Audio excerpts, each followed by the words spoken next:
Hello everyone, मैं हूं विजय कुमार। इस लेक्चर में हम बात करने जा रहे हैं आर्किमिडीज प्रिंसिपल की, जिसमें हम सीखेंगे बायन्ड फोर्स के बारे में। तो आइए काम शुरू करते हैं। पहले स्टेटमेंट जो उन्होंने बोला आर्किमिडीज के बारे में बड़ा मशहूर है कि जब ये फंडा उनको मिला था, जब ये बात उनकी समझ में आई थी, तो बाथरूम में बाथटब में नहा रहे थे, ऐसे ही भग गए थे सीधा यूरेका यूरेका बोलते हुए। हमें ऐसी जरूरत नहीं पड़ेगी, छोटा सा फंडा है, आराम से आपको समझ में आएगा। उन्होंने ये बोला कि कोई सी भी बॉडी पार्शियली, मतलब बॉडी का कुछ पार्ट या फिर पूरी की पूरी बॉडी, अगर किसी फ्लूइड में, जब मैं फ्लूइड शब्द इस्तेमाल करता हूं तो आपके जहन में लिक्विड्स और गैसेस दोनों आने चाहिए, है ना। ये दोनों के लिए वैलिड है। तो कोई सी भी बॉडी पार्शियली या फुल्ली, कुछ पार्ट बॉडी का या पूरी की पूरी बॉडी किसी फ्लूइड में है अगर, तो बॉडी के वॉल्यूम की वजह से फ्लूइड का जितना हिस्सा डिस्प्लेस हुआ होगा, बॉडी पे अपवर्ड डायरेक्शन में उतनी फोर्स लगती है फ्लूइड के वेट के बराबर। कहने का मतलब जरा ध्यान दो। मान लो कि बॉडी है पार्शियली इमर्स्ड। इमर्स्ड मतलब ये डूबा हुआ, पूरी नहीं डूबी बॉडी। कोई फ्लूइड है फॉर एग्जांपल मान लें, और पूरे बॉडी की वॉल्यूम है V, लेकिन जो डूबी है पोर्शन फ्लूइड के अंदर वो है VI। I for immersed, VI है इमर्स्ड वॉल्यूम, और फ्लूइड की डेंसिटी मान लो रो। स्टेटमेंट मैंने लिख रखा है यहां पे कि when a body is partially और fully immersed in a fluid, then it experiences an upthrust, ऊपर की डायरेक्शन में, which is equal to weight of the fluid displaced. Body ने अपने वॉल्यूम से जितना फ्लूइड डिस्प्लेस किया है, उस फ्लूइड का जो वेट है उतना ही फोर्स लगता है अपवर्ड डायरेक्शन में, जिसे बोलते हैं अपन अपथ्रस्ट, या इसे कहते हैं अपन buoyant force. B for buoyant force. ये पार्शियली इमर्स्ड, मान लो फुल्ली इमर्स्ड की बात करें, फुल्ली इमर्स्ड, मान लो कि बॉडी फ्लूइड के अंदर पूरी की पूरी डूबी हुई है। ध्यान देना, फ्लूइड की डेंसिटी वही मान लेता हूं मैं रो, और बॉडी की वॉल्यूम V। इस केस में आप देखें कि बॉडी है पार्शियली इमर्स्ड, कुछ पार्ट डूबा है बॉडी का, तो कितना वॉल्यूम डूबा है बॉडी का, VI मान लिया मैंने। और इस केस में देखिए पूरी बॉडी डूबी है फ्लूइड के अंदर। तो आर्किमिडीज ने ये बताया कि कोई बॉडी पार्शियली या फुल्ली इमर्स्ड होगी फ्लूइड के अंदर, तो अपवर्ड डायरेक्शन में फोर्स लगेगा बायन्ड फोर्स, या इसे अपन क्या बोलते हैं, अपथ्रस्ट। अपवर्ड डायरेक्शन में फोर्स एक्सपीरियंस करेगी बॉडी, जिसे अपन बायन्ड फोर्स या अपथ्रस्ट कहते हैं। और ये बायन्ड फोर्स बॉडी के द्वारा डिस्प्लेस्ड फ्लूइड के वेट के बराबर होगा। जरा ध्यान दो, इस केस में जब पार्शियली इमर्स्ड है, तो बॉडी ने कितनी फ्लूइड डिस्प्लेस करी होगी अंदर जाने के लिए, कितना पार्ट डूबा है बॉडी का, VI वॉल्यूम, है ना। इतना वॉल्यूम डूबा है लिक्विड के अंदर, इतना ही वॉल्यूम डिस्प्लेस हुआ होगा यहां से। तो इतने वॉल्यूम के लिक्विड का मास वेट कितना होगा, तो वॉल्यूम इतनी लिक्विड की डिस्प्लेस हुई, और लिक्विड की डेंसिटी कितनी है रो, तो डिस्प्लेस्ड लिक्विड का मास कितना होगा, VI इंटू रो। जब बॉडी पानी में डूबी होगी, पार्शियली इमर्स्ड है, ये पूरी नहीं डूबी, तो जितना वॉल्यूम बॉडी का लिक्विड के अंदर गया, उतनी फ्लूइड वहां से डिस्प्लेस हुई। तो अगर VI वॉल्यूम अंदर गया, तो VI वॉल्यूम की फ्लूइड ने जगह बनाया होगा इतने के लिए।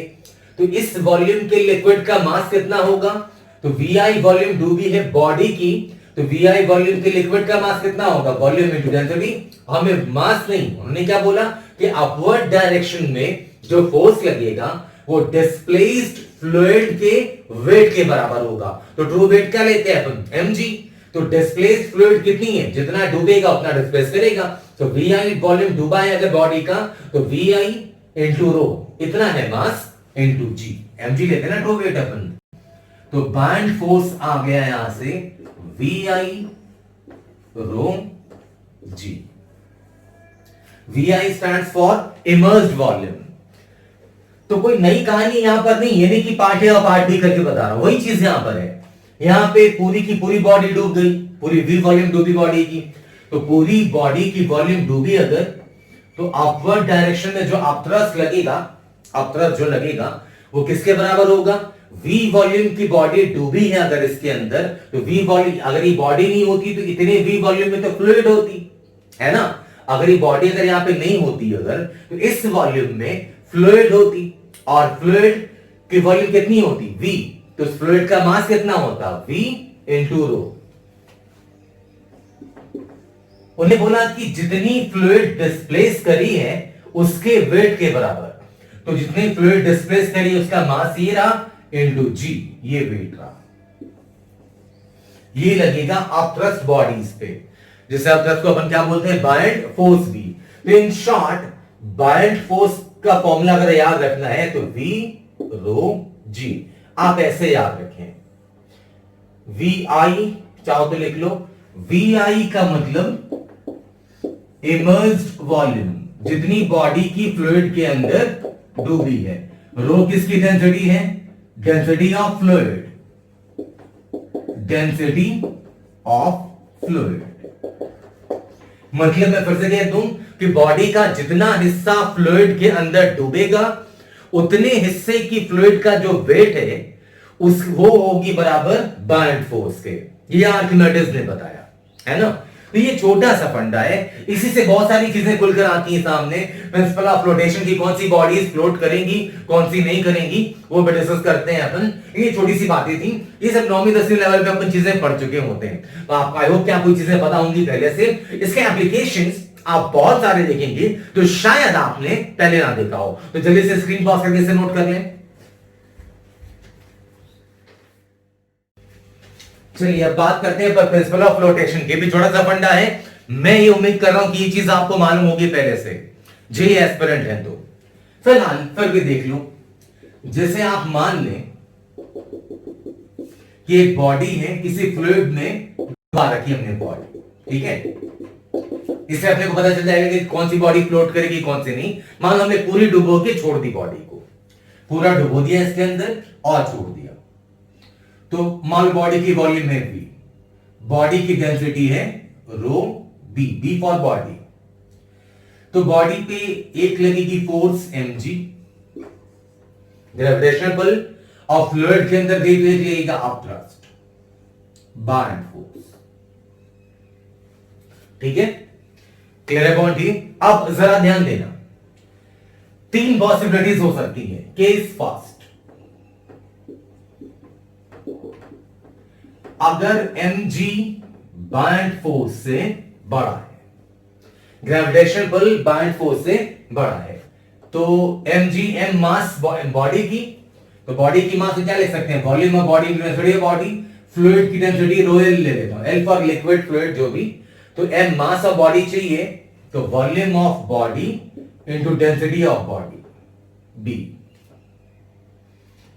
ये mass into g greater than buoyant force. Buoyant force क्या होता है, immersed volume, immersed V rho g formula बताया ना, V मतलब जो इमर्ज्ड वॉल्यूम है, तो पूरी बॉडी डूबी है तो V into density of liquid into G।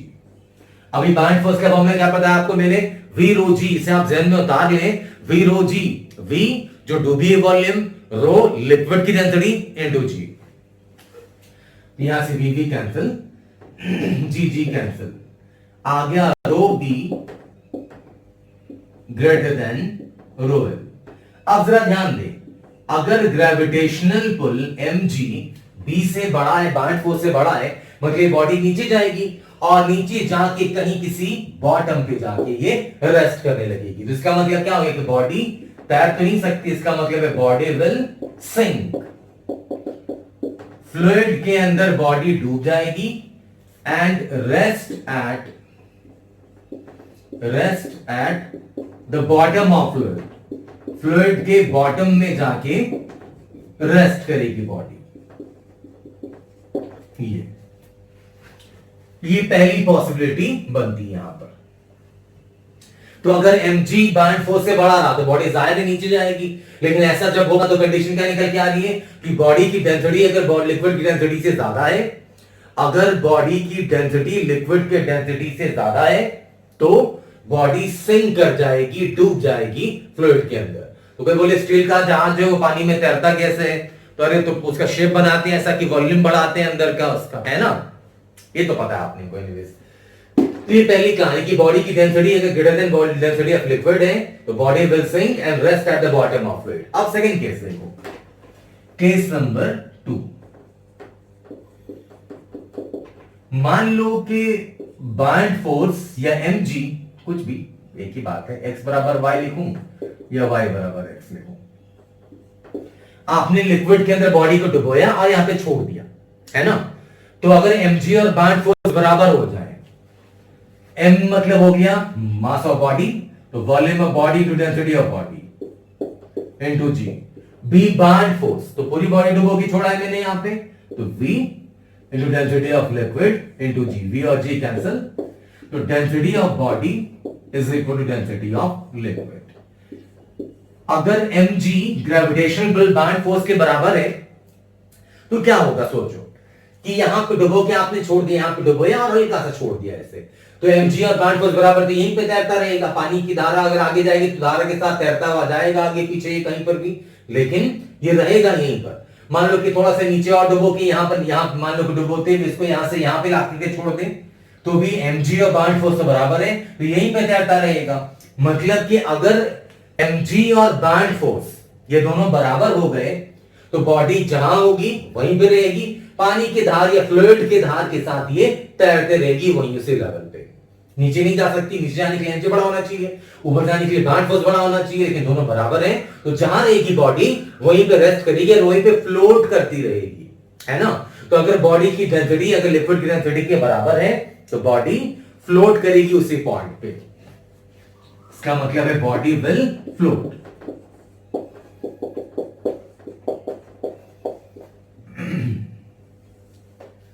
तैरती रहेगी बॉडी, और कैसा तैरेगी ये, फुल्ली इमर्स्ड, पूरा डूब के तैर रही है ये।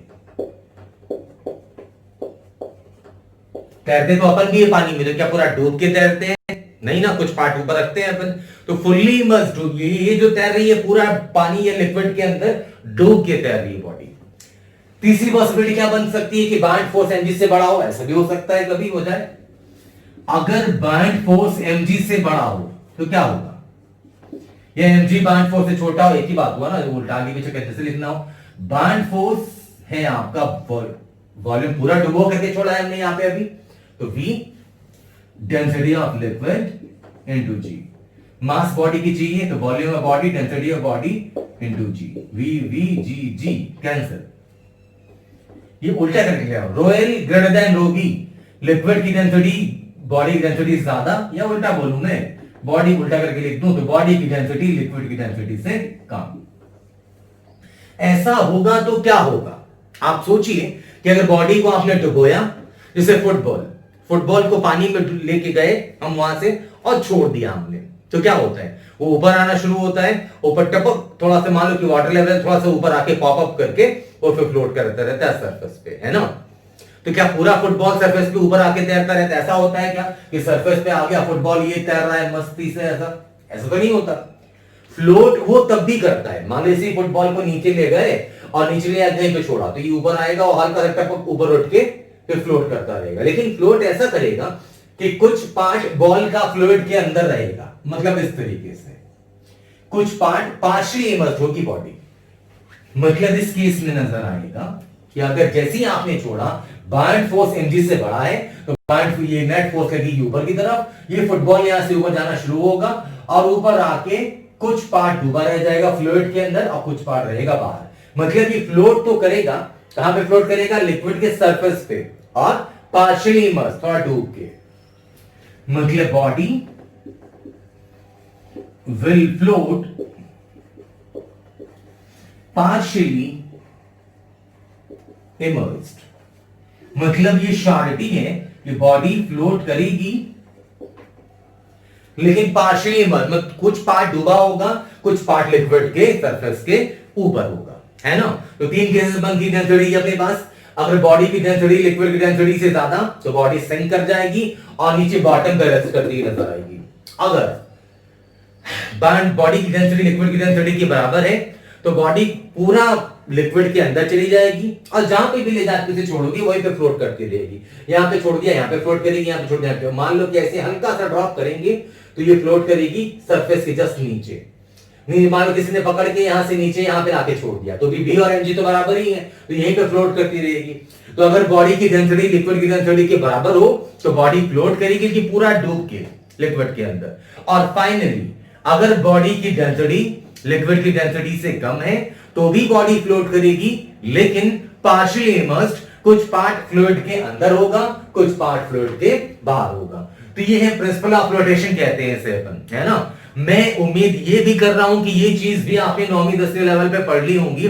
मेरा एक फर्ज बनता है बताना एक बार, तो मैंने ये चीजें बता दी। अब हम चलते हैं बैंड फोर्स के प्रैक्टिकल एप्लीकेशंस की तरफ, न्यूमेरिकल्स की तरफ, जिसमें आपको बड़ा मजा आने वाला है। जल्दी स्क्रीन पॉज करें और इसे आप नोट कर लें।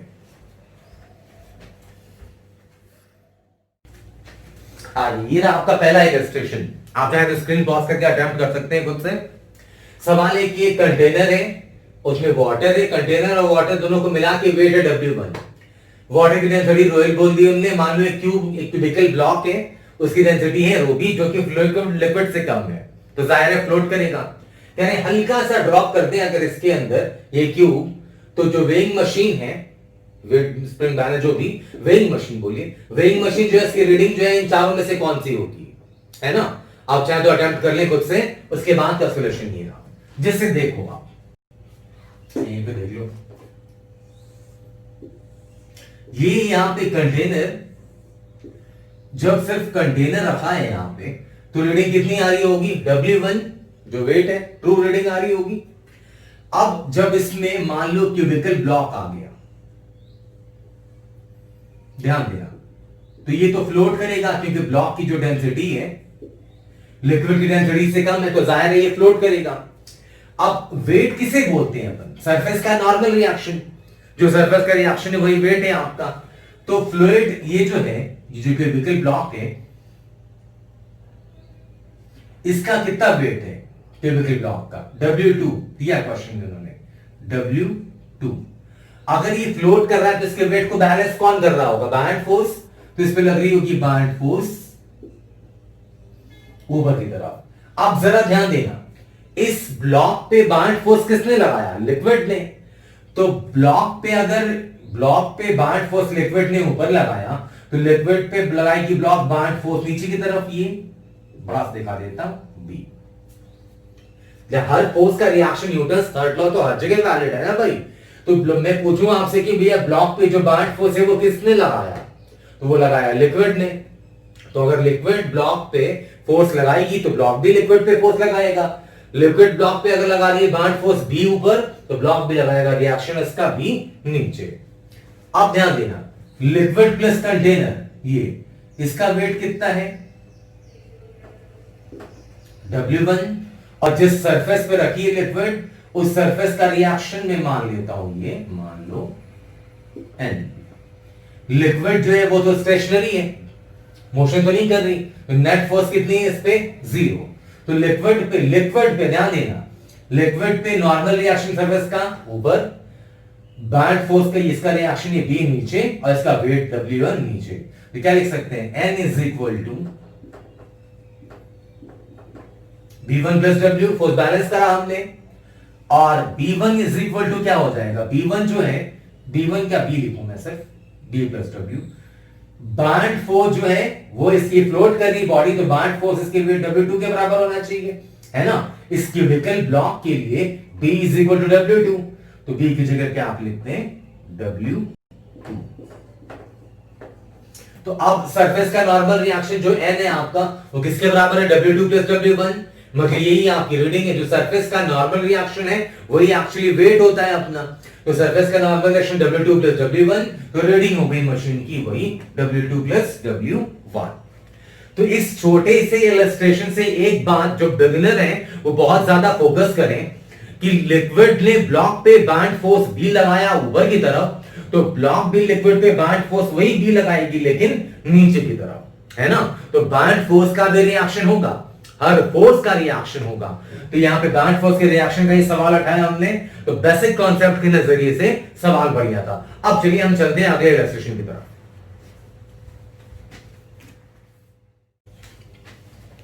ये ना आपका नेक्स्ट इलस्ट्रेशन काफी पॉपुलर है, पुराने पेपर्स में भी नजर आएगा आपको। ये आइस क्यूब है जो किसी कंटेनर में फ्लोट कर रहा है, पानी के कंटेनर में आइस क्यूब फ्लोट, आइस की डेंसिटी कम होती है वाटर से, तो आइस तो फ्लोट करेगा ही। तो किसी कंटेनर में आइस क्यूब फ्लोट कर रहा है, बोल रहे हैं कि अगर आइस क्यूब मेल्ट कर जाएगा तो लेवल ऑफ वाटर जो है कंटेनर में वो बढ़ेगी, कम होगी, सेम रहेगी, या कुछ कह नहीं सकते। ये 4 ऑप्शन है आपके सामने। आप चाहे तो स्क्रीन पॉज करके अटेम्प्ट कर लें, उसके बाद का सोल्यूशन दे रहा, लॉजिकल सोल्यूशन दे रहा हूं आपको, बाकायदा लॉजिक के साथ। जैसे मान लें ये कंटेनर और इसमें आइस क्यूब फ्लोट कर रही है,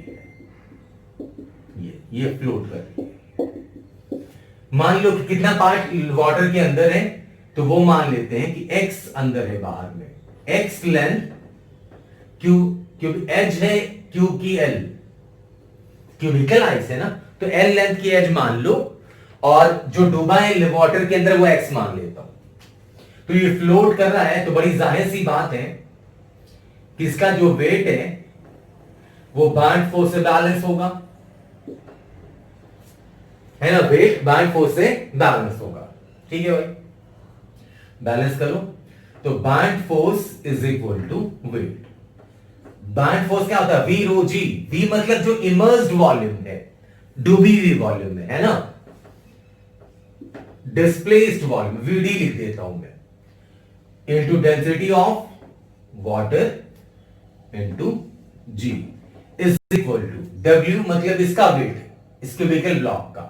तो क्यूबिकल ब्लॉक की वॉल्यूम v मान लेते हैं अपन, और v मतलब l क्यूब, जरूरत पड़ेगी तो लिख देंगे अपन, वॉल्यूम v मान लें, डेंसिटी ऑफ आइस, क्योंकि आइस का वेट चाहिए, तो ये रही mass of ice into g, g cancel, displaced volume आ गई यहां से v rho of ice upon rho of water. देखो मैंने यहां पे क्या निकाल दिया, x भी निकाल सकता चाहूं तो डिस्प्लेस्ड वॉल्यूम क्या हो जाएगी, base area l square into x पूछे तो x निकाल देते। तो इतनी वॉल्यूम जब ये आइस फ्लोट कर रहा होगा वाटर के अंदर, तो इतनी वॉल्यूम डिस्प्लेस करेगा, है ना। मैंने मान लिया कि x नीचे है, वो अगर सवाल में पूछते कितना डूबा हुआ है, लेंथ अंदर कितना पार्ट डूबा है, तो वो भी निकाल सकते हैं। डिस्प्लेस्ड वॉल्यूम तो क्या ले सकते हैं आप, क्यूबिकल ब्लॉक है ये, तो बेस एरिया तो हो गया l square into height x नहीं पूछा उन्हें, वो पूछ रहे हैं कि लेवल ऑफ वाटर क्या होगा। अब क्या करता हूं, देखो मैं इस क्यूब, यहां पानी से क्यूब निकालता हूं और मान लेता हूं, ध्यान दो, पानी से ये आइस क्यूब निकाला, ये, और थोड़ी देर के लिए मान लो कि जैसा शेप है वो वैसे ही रह गया, ये निकाला तो इतना जो पार्ट डूबा होता है वो वैसे ही खाली का खाली है, मान लो। तो किया क्या मैंने कि ये क्यूब निकाला बाहर, ये क्यूब निकाला मैंने यहां से बाहर, और इसे वाटर में कन्वर्ट कर दिया, पिघल रही है ना वो, तो आइस से, ये आइस क्यूब से ये वाटर बना लिया। और फिर देखा हमने कि वाटर की वॉल्यूम, जब आइस से हमने वाटर बना लिया, देखो अभी हमने निकाला तो इतनी वॉल्यूम है ना, ये वॉल्यूम कितनी है, ये निकाल रखा है हमने, v rho ice by rho डब्ल्यू। अब हमने आइस क्यूब निकाला, मान लेते हैं थोड़ी देर के लिए कि खाली का खाली ऐसे ही बना हुआ है शेप। अब आइस को पिघलाएंगे, वाटर बनाएंगे, उस वाटर को भरेंगे इस गड्ढे के अंदर। वो अगर गड्ढा पूरा भर गया और पानी खत्म, मतलब लेवल सेम रहेगा। गड्ढा मान लो पूरा भर नहीं पाया तो वाटर लेवल कम होगा, अब भरने के बाद भी अगर पानी बचा हुआ है तो वाटर लेवल इंक्रीज करेगा, बड़ी जाहिर सी बात है। तो यहां से आइस को वाटर में कन्वर्ट करेंगे तो क्या वॉल्यूम सेम होगी? नहीं, वॉल्यूम तो डिफरेंट होगी, डेंसिटी वो भी डिफरेंट होगी। तो सेम क्या होगा? मास। 2 किलो आइस को अगर आप पिघला दें, वाटर बना ले, तो भी वो 2 kg वाटर ही रहेगा, तो मास होगी सेम, है ना। तो मास ऑफ आइस बराबर mass of water. Mass of ice क्या होगी? Volume of ice. वॉल्यूम कितनी दी आइस की? वी माना ना हमने, पूरी वॉल्यूम को वी माना है, देखो यहां पे यूज किया मैंने वी, और इनटू डेंसिटी ऑफ आइस, ये आइस की मास। वाटर बना दिया तो volume of water plus density of water. तो यहां से वॉल्यूम ऑफ वाटर जो मिली आपको, वो मिली V rho ice by rho W. Ice cube निकाल के पिघला दिया आपने, और वहां से जो पानी मिली आपको, उस पानी की वॉल्यूम इतनी है ना। और जो डूबा हुआ पोर्शन था, जो डिस्प्लेस्ड वॉल्यूम था, वो इतना है। मतलब इस गड्ढे की बात करूं मैं, तो इस गड्ढे की वॉल्यूम ये रही, और आइस क्यूब निकालने के बाद जो वाटर पिघलाया उसकी वॉल्यूम ये रही। देखो पानी जो पिघलाने के बाद मिला उसकी वॉल्यूम एग्जैक्टली उतनी है जितने डिस्प्लेस्ड है ये। तो डिस्प्लेस्ड वॉल्यूम बराबर वॉल्यूम ऑफ वाटर, ध्यान दें, इसका मतलब लेवल विल रिमेन सेम। अगर आप उस क्यूब को इसमें से निकाल दें और मान लें कि वो जो गड्ढा बना था जो डिस्प्लेस्ड वॉल्यूम का था वो वैसे ही है, उसे पिघला के फिर वापस से भरे पानी इसके अंदर, तो जो पिघला के पानी मिलेगी आपको उसकी वॉल्यूम उतनी ही जितने डिस्प्लेस्ड वॉल्यूम थी क्यूब के अंदर, यहाँ पे है ना, इसलिए वो पूरा का पूरा गड्ढा ये भर जाएगा और लेवल ऑफ वाटर सेम रहेगा। फॉर एग्जाम्पल अगर मान लो किसी क्वेश्चन में ऐसा होता कि पिघलाने के बाद जो वॉल्यूम मिली है, जरूरी नहीं कि आईसो कुछ और भी हो सकता है, तो जो वॉल्यूम मिली है वो अगर इस वॉल्यूम से ज्यादा होती है डिस्प्लेस से तो पूरा भर देते, फिर भी ज्यादा होता तो लेवल बढ़ता। मान लो पिघलाने के बाद जो वॉल्यूम मिली है वो वॉल्यूम इससे अगर कम होती तो ये पूरा भर देते, फिर भी गड्ढा पूरा नहीं भरता तो लेवल ऑफ वाटर ऑटोमेटिकली कम होता आपका। क्लियर है पॉइंट? ये अच्छा क्वेश्चन है, ये काफी पॉपुलर क्वेश्चन था। जल्दी से स्क्रीन पॉज करें, हम चलते हैं अगले क्वेश्चन की तरफ।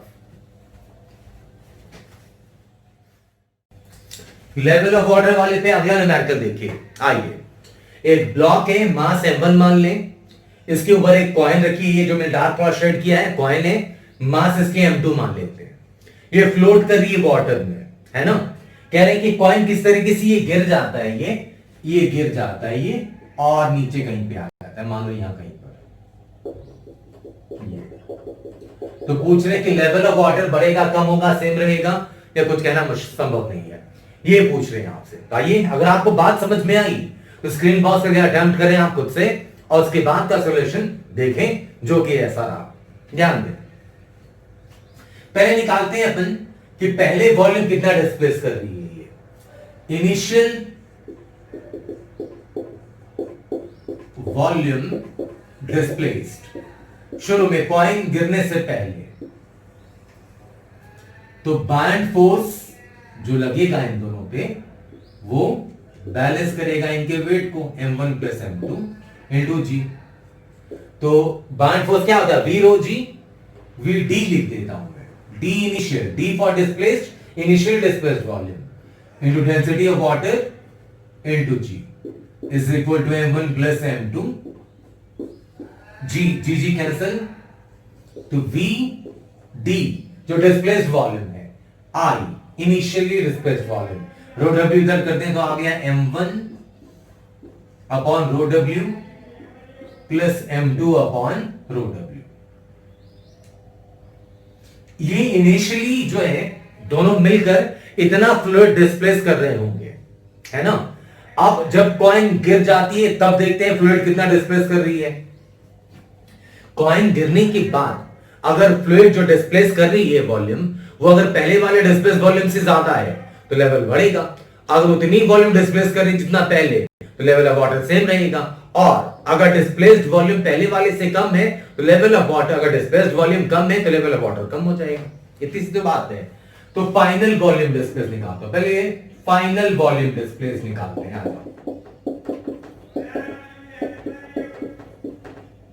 Displaced when coin gets dropped, जब सिक्का गिर जाएगा पानी में तब पानी की कितनी वॉल्यूम डिस्प्लेस होगी वो निकालते हैं। तो इस बार अलग अलग देखना पड़ेगा आपको, सिक्के ने कितनी वॉल्यूम डिस्प्लेस करी और ब्लॉक ने कितना डिस्प्लेस करा। तो ब्लॉक तो फ्लोट करेगा ही, कॉइन के रहते फ्लोट कर रहा है तो हटने की बात तो फ्लोट करेगा ही करेगा। तो ब्लॉक की बात करें, पहले ब्लॉक की बात करते हैं। तो बायंड फोर्स ब्लॉक पे लगने वाला इस ब्लॉक के वेट को बैलेंस करेगा। तो मान लेता हूं V1 ब्लॉक की जो वॉल्यूम डिस्प्लेस हुई, ब्लॉक लिख दिया, इसकी कंफ्यूजन ना हो, इंटू रो डब्ल्यू into g is equal to m1 g cancel, ये V1 आ गया m1 अपॉन रो डब्ल्यू, मतलब ब्लॉक ने डिस्प्लेस करी वॉल्यूम m1 अपॉन रो डब्ल्यू। कॉइन कितना डिस्प्लेस करेगी, तो कॉइन तो पूरी की पूरी डूब गई, मान लो V2 मान लेता हूं उसे मैं, V2 कॉइन ने जो डिस्प्लेस करी, कॉइन तो पूरी डूब गई, तो कॉइन कितना वॉल्यूम डिस्प्लेस करेगी, कॉइन का जो वॉल्यूम है पूरा वही, तो वॉल्यूम बराबर क्या है, mass of coin by density of coin.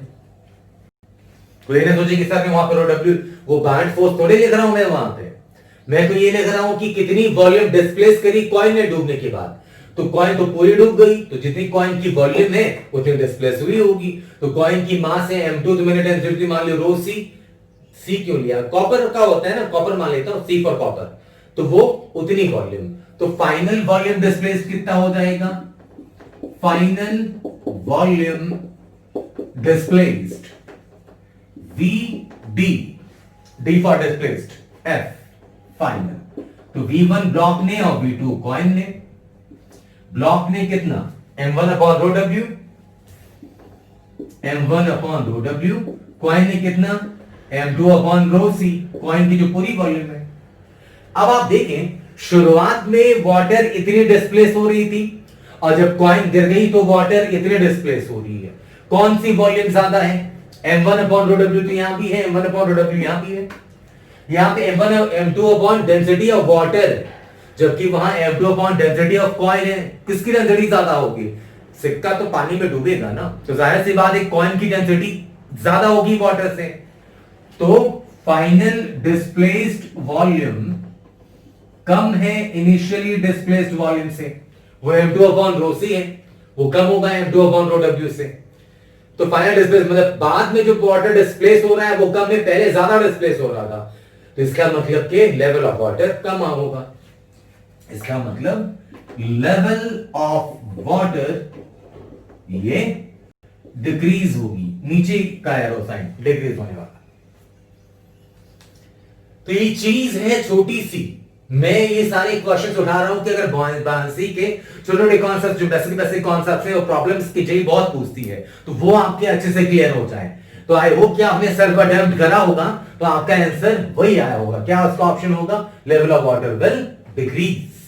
चलिए हम चलते हैं अगले रेस्ट्रिक्शन की तरफ। ये रहा आपका अगला रेस्ट्रिक्शन। थोड़ी देर पहले कुछ ऐसे ही करा था हमने।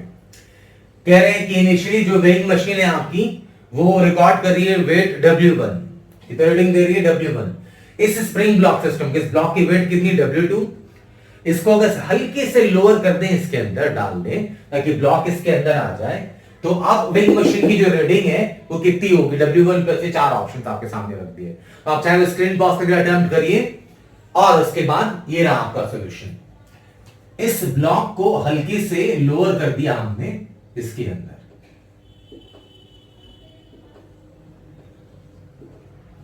ये स्प्रिंग लगी है, ध्यान देना इस ब्लॉक को हल्के से मैंने यहां पे इसके अंदर कर दिया। तो पूछ रहे कि अब नई रीडिंग क्या होगी इन चारों में से। देखो ब्लॉक तो इक्विलिब्रियम में है, तो ब्लॉक पे एक लगेगी स्प्रिंग फोर्स। पहले ब्लॉक पे फोर्स की बात करता हूं, तो ब्लॉक पे लगेगी ऊपर की तरफ ये स्प्रिंग फोर्स। ब्लॉक पानी में डूबा है तो ब्लॉक पे ऊपर लगेगा बाउंड फोर्स बी, मान लेता हूं बी, और नीचे ब्लॉक का ये वेट W2। तो ब्लॉक तो इक्विलिब्रियम में है, तो बाउंड फोर्स स्प्रिंग फोर्स इसके वेट W2 को बैलेंस कर रही होंगी। तो ब्लॉक के लिए अगर इक्वेशन लिखूं मैं फॉर ब्लॉक, तो bound force plus spring force is equal to W2। तो ब्लॉक पे लगने वाली बाउंड फोर्स आ गई W2 minus spring force. Clear है पॉइंट। अब जरा ध्यान दीजिए, ऐसी क्वेश्चन थोड़ी देर पहले करा था हमने, इसलिए मैं दोबारा लेके आया क्वेश्चन को। ये कॉन्सेप्ट अपन भूले ना। बाउंड फोर्स ब्लॉक पे कौन लगा रहा है, लिक्विड।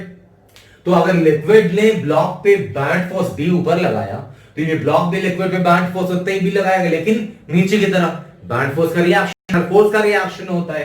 तो मतलब लिक्विड की बात करूं अगर मैं, तो लिक्विड पे बाउंड फोर्स बी लगेगा ये नीचे की तरफ।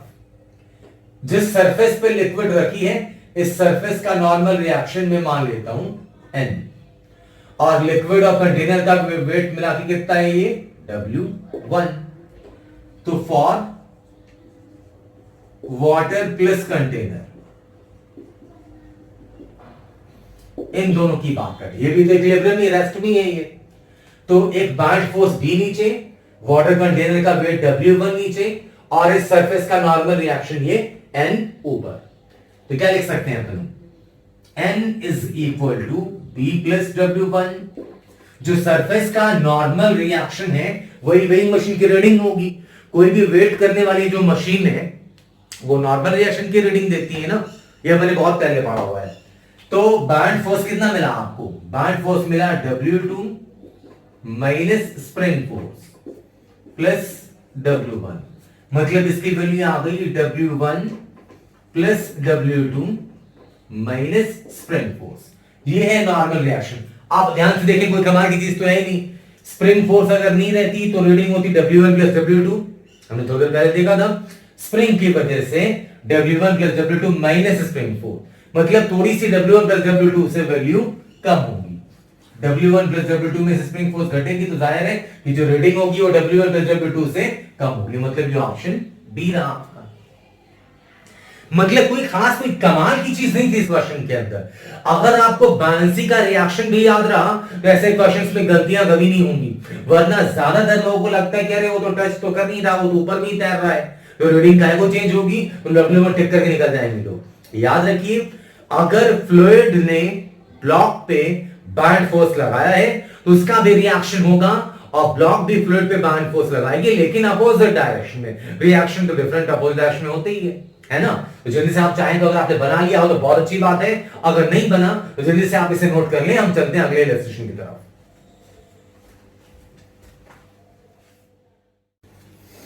आइए अगले क्वेश्चन की बात करते हैं। एक सिलेंडर है अपने पास, चाहो तो स्क्रीन पॉज करके पढ़ लो question. A cylinder is floating in a mixture of two immiscible liquids as shown. Find the portion of cylinder in each liquid. Cylinder की डेंसिटी 2 रो, लेंथ L बता दिया उन्होंने, यहां से आते कि लेंथ L दिखा रखा है पहले डायग्राम में। दो लिक्विड्स का मिक्सचर है, इमिसिबल लिक्विड्स हैं, मिक्स नहीं कर रही एक दूसरे में। ऊपर वाले लिक्विड की डेंसिटी जो क्रॉस साइन से दिखाया मैंने, उस लिक्विड की डेंसिटी रो। नीचे वाले लिक्विड जो डॉट साइन से दिखाया वो है 3 रो। सिलेंडर की डेंसिटी है 2 रो। सिलेंडर की लेंथ बोली उन्होंने L। मतलब पूछ रहे हैं कि हर लिक्विड में कितना पोर्शन है, ये बताओ। बताओ भाई। मान लो कि ऊपर वाले लिक्विड में ये इतना पोर्शन x डूबा है, तो जाहिर है नीचे वाले लिक्विड में कितना पोर्शन हो जाएगा, यहां से यहां तक ये हो जाएगा L minus x, L minus x, है ना।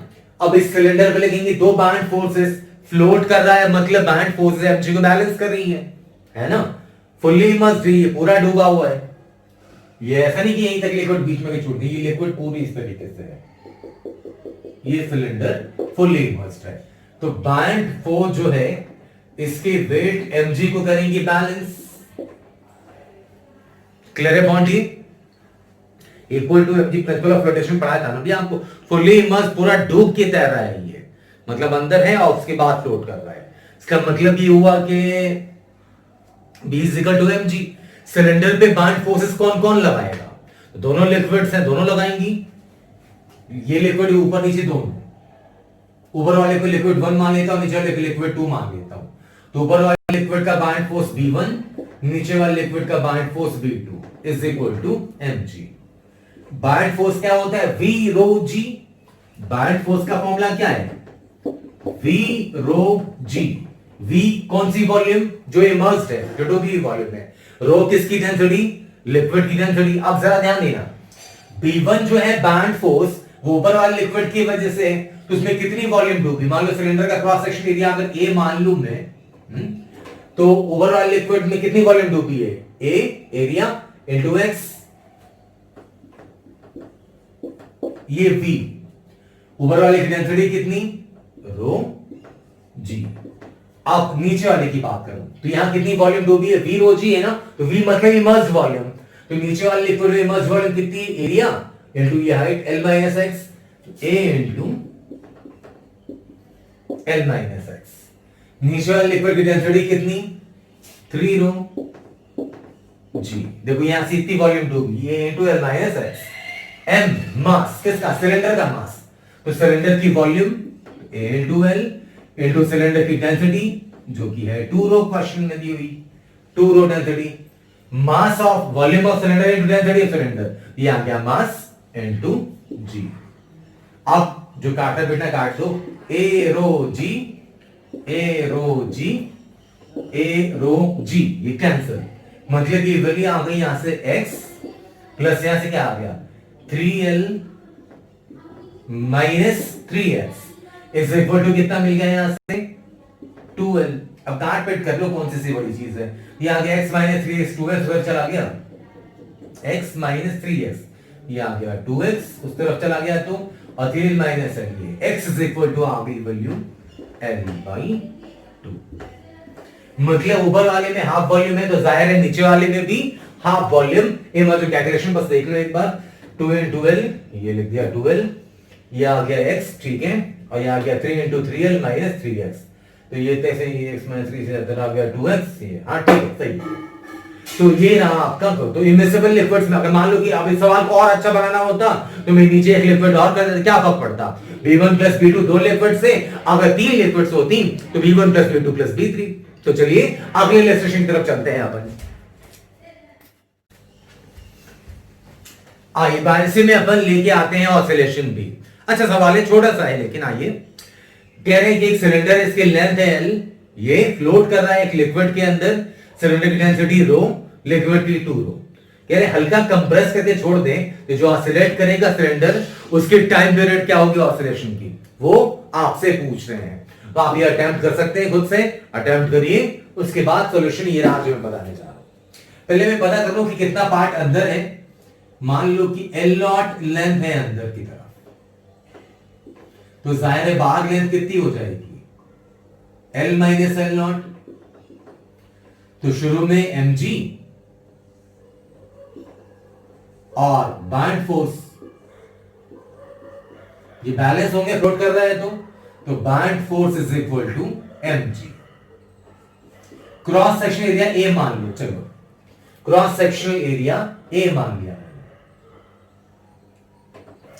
तो बाइंड फोर्स क्या होता है V रो G। V मतलब कौन सा वॉल्यूम, जो इमर्स, जो डूबा हुआ है, तो डूबी हुई वॉल्यूम कितनी है, क्रॉस सेक्शन एरिया है into L0, A into L0 is ये V है वॉल्यूम, V रो किसकी, लिक्विड की, लिक्विड की डेंसिटी है 2 रो और सिलेंडर की डेंसिटी है रो, ये दिया है क्वेश्चन में हमने।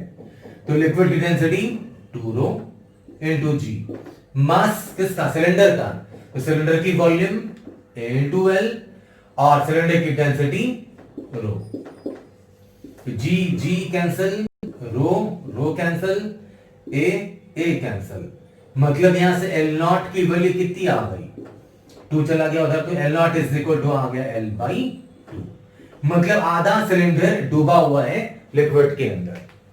अब स्लाइटली कंप्रेस करते हैं x अपन, है ना। Suppose cylinder is compressed by x. Suppose cylinder is slightly compressed, COMP dot मतलब compressed by x। ये कंप्रेस करें शॉर्ट में मैंने x कंप्रेस कर दिया, तो सीन क्या होगा भाई, तो सीन आपको नजर आएगा कुछ ऐसा, ध्यान देना। पहले कितना पार्ट अंदर था L0, कितना कंप्रेस कर दिया आपने, x कंप्रेस किया, तो अब जो लेंथ होगी यहां से यहां तक वो कितनी हो जाएगी L0 प्लस x। क्लियर है पॉइंट ये। अब निकालो नेट फोर्सेस पे, तो mg ये और ये बाइंड फोर्स ये भी ऊपर की तरफ, तो नेट फोर्स कितनी हो गई mg माइनस बाइंड फोर्स, जितना डिस्प्लेसमेंट दिया मैंने उसी डायरेक्शन की फोर्स को बड़ा मान रहा हूं, मैंने डिस्प्लेस किया नीचे, तो mg की डायरेक्शन में अपोजिट ये b, फोर्स बराबर मास इनटू एक्सीलरेशन mg और बाइंड फोर्स, ध्यान से देखना।